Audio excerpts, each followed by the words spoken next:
Hey everyone, and welcome back to Sunday Sound Design. This is episode 21, and we are continuing our tour of Ableton Live's audio effects. Every single Sunday, we have walked through every single audio effect in Ableton Live suite. We discover some new things together. I share some tips and tricks that I have, and we talk about how to use the audio effect in your Ableton Live set.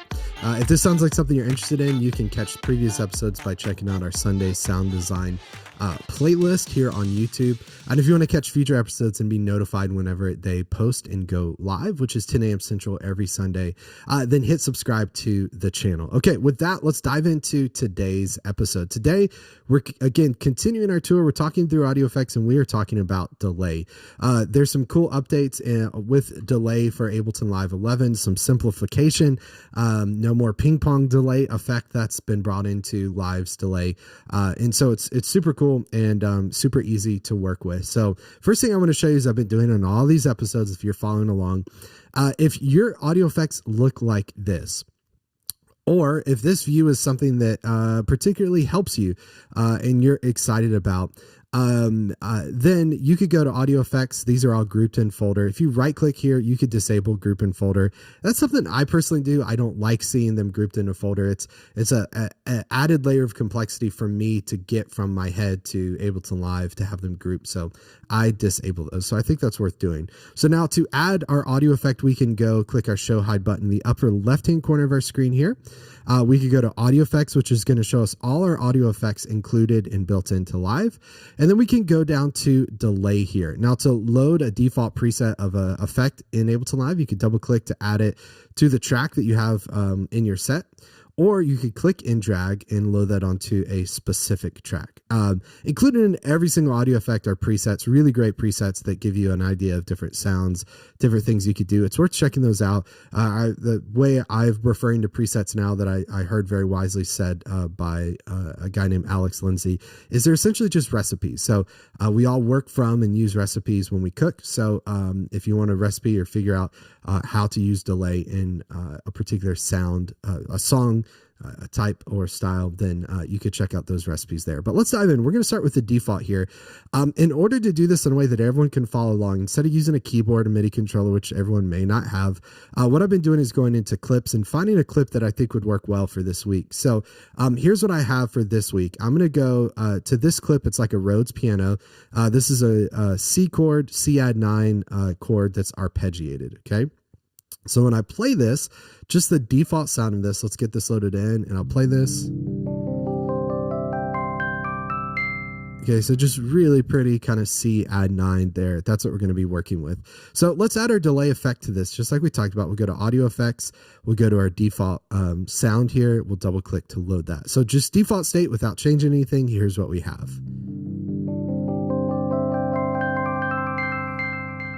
Right, so really pretty. Like, I mean, that's a great sound just by default. It's going to keep looping if I keep it going there. Delay is one of my favorite effects as a guitar player. I think I'm required legally by law to say that to honor our great forefather, the Edge, as an electric guitar player. But delay is really, really cool. It can add kind of this spacey, this ambient, this I hear that particularly because it's a C add 9, but I hear that and it feels like something I would hear on like PBS transitioning from one scene in Mr. Rogers to another scene or something. Like it just has this kind of melodic, like or has this kind of like special, like happy, spacey, ambient kind of vibe. All right, let's get to it. So let's dive into delay. First thing I want to point out in delay is we have independent timing for different channels of our signal. Now, if I just start clicking by default, you'll see both of these are changing at the same time. That's because of this link button here, stereo link. So with both sides of this linked up, then basically when I change one, it's going to change the other. And essentially what this is doing is these are changing delay times, and they're based on, if you see over info view here, they're based on beat division. So by default, each one represents time in 16th notes. So this is 1/16th note. This would be eighth notes. This would be, oh gosh, my music theory is failing me. I guess dotted eighth notes, and then this would be quarter notes, right? Is kind of how that's represented there. The best way to do this is just to play.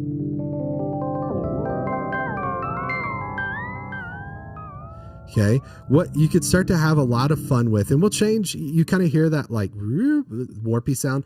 we'll talk about how that's being created and how to change it to where it actually doesn't do that, which could be kind of useful, particularly for live use, unless you want that effect in just a moment. But let's unlink these so we can have independent channels on the left and the right. If you're not using headphones, it may be worth popping on some headphones to hear this, to really clearly hear this. So let's do 16th notes here.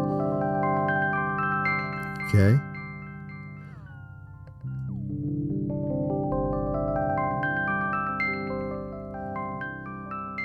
Right, so you see we get kind of completely different effect as we adjust these times. So we could adjust these independently, which is kind of nice. If we go up here and change this from sync to time, when I'm doing something that's very rhythmic and very much needs to be tied into my music, I keep it based on time. And I just think, do I need this to be an 8th note, 16th quarter, kind of based on that. If not, and it's more of an ambient thing, it's more of a feel, then I'll change this from sync to time to where I'm dealing with milliseconds. So how fast, how long do I need this to be? And again, these times can be independent from each other, which is great. So if we link these, then both of these will change at the same time. If we go to sync, then I can choose this based on my beat division. Down here, delay offset. I've actually never used this, so let's look at info view. When in doubt, check out info view. Adjusting the slider shortens or extends the delay time by fractional amounts, which can be used to produce subtle offsets or swung delays. Left and right offsets can be adjusted individually, even when link is enabled. Okay, so that's cool. So even with this enabled, we could makes it feel a little wider, stereo image, which is pretty cool. Yeah, so that's pretty fun. I've never messed with that delay offset, but that is quite cool. So essentially, in a delay, we have our delay time, and then we have repeats or feedback, right? And so when I, as a guitar player, typically when I think of delay, I think of repeats. But let's increase this, and we're going to go kind of crazy with it, and I'll try to watch our volume here and make sure it doesn't get out of control. But let's increase our feedback to about 95% and watch what happens.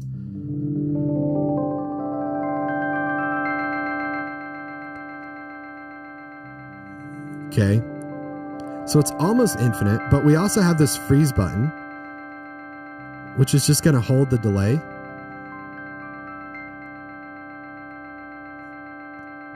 Okay, and if we put dry wet all the way to wet, we basically just captured that repeat signal. We've frozen that repeat signal, which is nice. Right, and then we could change the time to get some really interesting, cool results. So feedback is essentially repeats. So once we hit it, how many times does it repeat? Increasing feedback gives you some cool kind of self-oscillation type things. And then freeze, which can be MIDI mapped, which is pretty cool. Command M, you could click on this and MIDI map. Could be a useful tool for live performance, which is great. So kind of mess with those, try them out in the context of what you're trying to do. For ambient stuff, I mean, the quickest way for me to create something that's ambient and just kind of beautiful sounding is increase the dry wet 100%, mess with delay time to figure out what's right, and then increase feedback, right, to where it starts to just really kind of self-oscillate. Right, and then a lot of times I may record that and capture that, maybe reverse it, or I'll just freeze it. Right, and just kind of capture that. And then there's stuff I can do after the fact with a filter or something, a reverb. This is kind of beyond the scope of what we should be talking about, but then I could filter that out. I could do like a hybrid reverb here and just kind of start stacking effects, on top of this.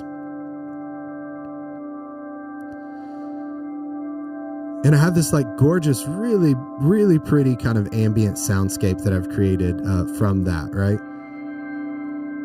Which we could use automation and we could really kind of change this in real time. But experiment with feedback, experiment with freeze and dry wet, kind of based on the context and the thing that you're looking for. So we kind of talked about the main stuff there. Now let's talk about these different modes, and we'll go back to the middle here in just a second. So the first mode that we had, this is all determining what happens when you change your delay time. As it's playing. Okay, so let's leave these linked and let's change this to time so we just get one knob to change. I think it's a little easier to see here. So let's play this. Let's increase our feedback. Okay, so you hear kind of how it does that pitch jump. Okay, which could be a really cool effect. It's almost like a tape stop effect, and so I could capture that. I could capture that if I wanted to. I could automate that, which could be kind of cool. That's really fun. But the way that I'm getting that particular sound, and the reason why it's getting that kind of like thing, is because the mode here is set to repitch. So what that means is as I change my time, it's going to actually repitch, which is the way an analog delay would work. As you adjust the time from longer to shorter, shorter to longer, you're going to hear the pitch of that change. Okay. Which again could get you some really cool effects, particularly as your feedback is up.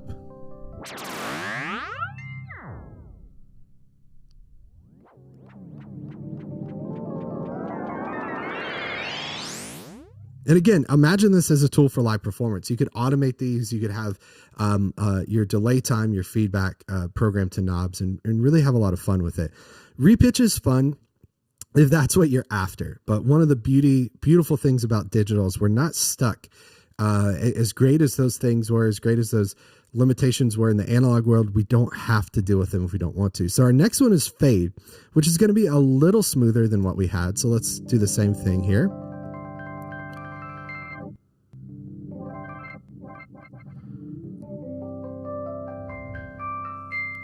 Okay, so essentially what's happening, it doesn't sound great for like live performance, honestly.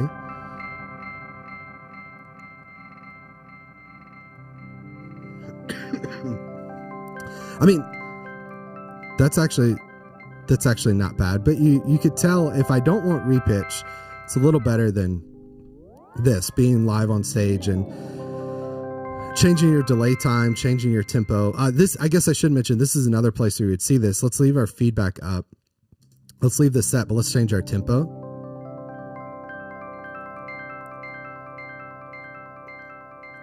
And I guess this really doesn't have a huge effect in this context, but primarily changing that time, you can see it gets pretty drastic. So fade makes it a little smoother. It's still not great to me for live performance, but it's a little smoother. Gets a little weird for a second, and then it kind of fixes itself. But then jump, again, again, this all depends on the context that you're particularly looking for. If you want that sound of the delay jumping, then please leave it set to fade, or excuse me, leave it set to repitch if you want that actual sound of the pitch changing. But if not, you want something clean for live performance, then jump is basically going to take you from one value to the other. And this is what that sounds like now.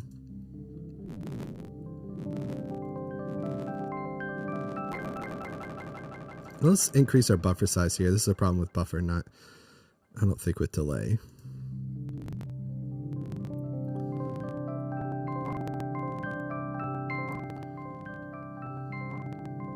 Make it a little more reasonable there.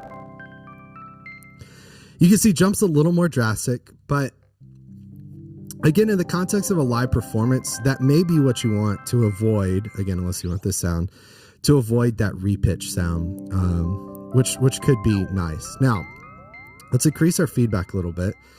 So I'm going to leave this set to repitch because I actually like the sound of that as I'm changing it. Let's do one other thing, then we'll get to this middle bit here and talk about all that is involved in that. So ping pong, there used to be a effect in Ableton Live called ping pong delay that's now been condensed to one button on the delay effect. Imagine that being your life, that your entire existence is relegated to one button on a effect. But ping pong is super great.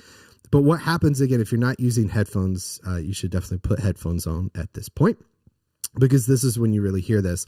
But let's listen to this just kind of as it is. It's a little mushy.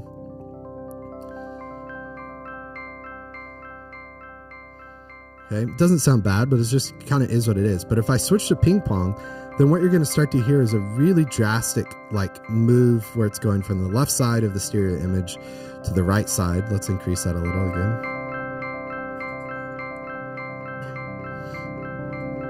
Yeah, it's pretty. Definitely when you get to that kind of like pretty level of things, that's a really cool sound. But ping pong is nice, and I like that it's just a button now, to where it's just going to be where it is and do what it does, or it's going to jump from left to right output, which could have a really cool effect. And again, as you adjust feedback and time, delay time and stuff, that's all going to correspond with ping pong, which is great. So next is our filter, and let's try this out, and particularly to me, to create more digital sounding, let's turn off ping pong. To create more digital sounding kind of delays, particularly on like a Rhodes, where I want it to sound a little warmer, a little dirtier, little more analog-y or like analog-esque. This filter is going to be super important. Okay, so let's do this. Now let's take our filter. Okay.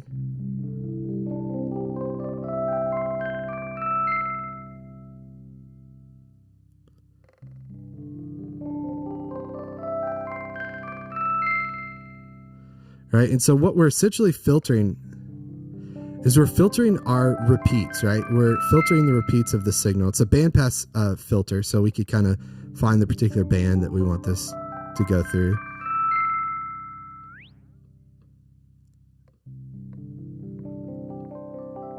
It's a little more subtle, a little more magical on the high end, a little more analog-y on the low end here. Right, but you could really hear that on the repeat. So this kind of helps us really like sit in the mix, I think, a little better. Right, that's very, very subtle analog-y kind of thing. I could decrease that. I mean, it's almost to the point where it sounds like reverb and it's kind of hard to hear, you know, honestly.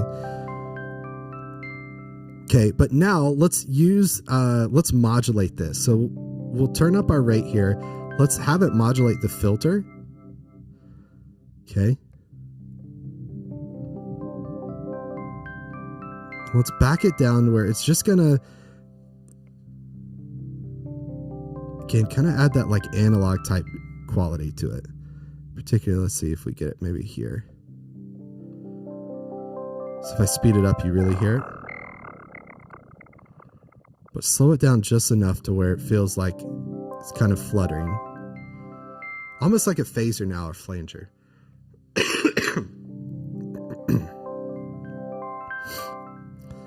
Yeah, so this is super fun to mess with. Now we can also modulate our time, which could get a little crazy, but let's try it. But again, to make this feel a little more analog, particularly for kind of an ambient type thing, let's just tuck this in the background of this. Right, it's super subtle, and let's compare this to, let's drop delay on. Let's do time. We'll get this close to what it is now, but let's leave all of these off and just compare it right now. Right, very present, very in your face. Let's drop it down to similar, dry wet. Okay, very, very present, very noticeable. But then now let's compare that over here. Same thing, using our bandpass filter, a little bit of modulation. Feedback's all the way at 95%, so it's going to continue. See, it just sits very subtly in the background there, which is really, really great. So I love that. I love that Ableton Live has some of the best audio effects to me. Like, you don't have to go grab a plugin to do that. You just got to know what you're doing with the plugin. You got to spend some time with it. You got to experiment. And we could take delay from being something that's very present, very noticeable, and make it a lot more subtle, which is great. So that's a look at delay, which is included in Ableton Live. I'm using Ableton Live 11 Suite to do this. But spend some time messing with that. Drop it on some key stuff. Drop it on drums. Drop it on vocals. Try it with whatever makes sense for you. But you'll see there's tons of options there. We can go from something that's a really clean digital delay to something that feels a little more analog-y. And in a couple episodes here, we talked about echo, which is going to be a good companion to delay, kind of other side of the spectrum that's really trying to be analog. So make sure you stick around to see that. And to see that, hit subscribe to this channel. We post brand new episodes of Sunday Sound Design every Sunday, 10 a.m. Central. But we post brand new content every single day of the week, Monday through Sunday, 10 a.m. Central, so you can catch that content as well. Thanks so much for watching this episode of Sunday Sound Design. We'll see you next week as we continue our tour of audio effects in Ableton Live. Thanks so much for watching, everyone. We'll see you on the next one. Take care.